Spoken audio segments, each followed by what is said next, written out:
हवे आत्म करे कई बल।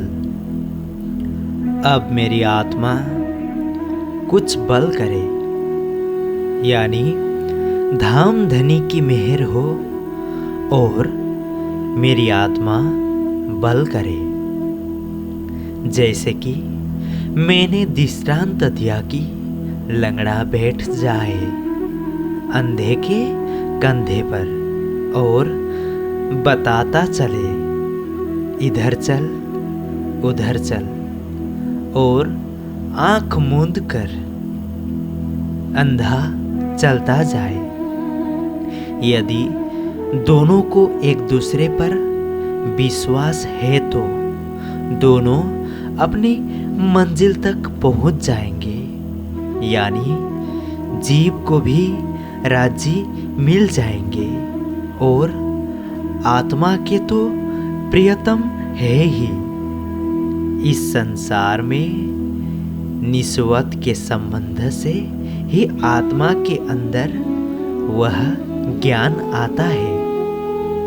अब जीव के ऊपर है कि माया के सुखों को कितना छोड़ता है, अपनी जन्मों जन्मांतरों की वासना को छोड़कर अपने हृदय को कितना कोमल, निर्मल और प्रेम से भरपूर कर पाता है। जिस दिन जीव ऐसा कर लेगा, निश्चित है कि उसको परम धाम के आनंद की अनुभूति हो जाएगी।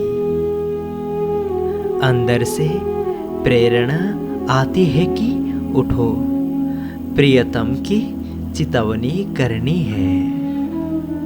मन कहता है कि इतनी ठंडक में करने की क्या जरूरत है, थोड़ा 1 घंटा और सो लेते हैं। जिस जीव ने विषय सुख को छोड़ दिया, जिह्वा के चस्के को छोड़ दिया, माया की तृष्णाओं को पीठ मोड़कर अपने प्रियतम को दिल में बसाने का प्रयास किया, निश्चित है कि धनी की शोभा बसेगी। वही बात कह रहे हैं तो बाणी गाऊं नेहचल। कह रहे हैं कि अब मेरी आत्मा कुछ बल करे तो मैं अखंड की बाणी गाऊं। आगे कहेंगे श्री मेहराज श्री इंद्रावती की आत्मा। ए बचन मेहराज जनो प्रगट न थया, जिन कोई दे महामति को दोष। ए बचन महामति से प्रगट न होए, मेरी बुद्धि लुगा न निकसे। धनी जाए करे अखंड घर सुख। मैंने तो इस वाणी का एक अक्षर भी नहीं कहा है। यह जो कहा जा रहा है कि वाणी गाऊं नेहचल, मैं धनी की अखंड वाणी गाऊं, इसका तात्पर्य क्या है? यदि धाम धनी की मेहर हो और मेरी आत्मा को वे बल दे तो धनी मेरी आत्मा से अखंड वाणी कहलाएंगे।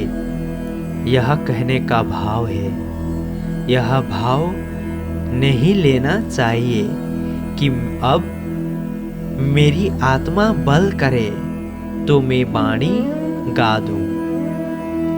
आत्मा बल कब करेगी? जब धनी की प्रेरणा होगी तब। और बिना धनी की मेहर के प्रेरणा के किसी भी तन से कोई वाणी नहीं गवाई जा सकती। इसीलिए महामती जी ने कहा है कि सुंदर साथ जी, वाणी में कुछ भी लिखा है तो यह ना समझ लेना कि महामती जी ने अपनी तरफ से लिख दिया है। प्रणाम जी। अगला भाग हम अगले एपिसोड में सुनेंगे।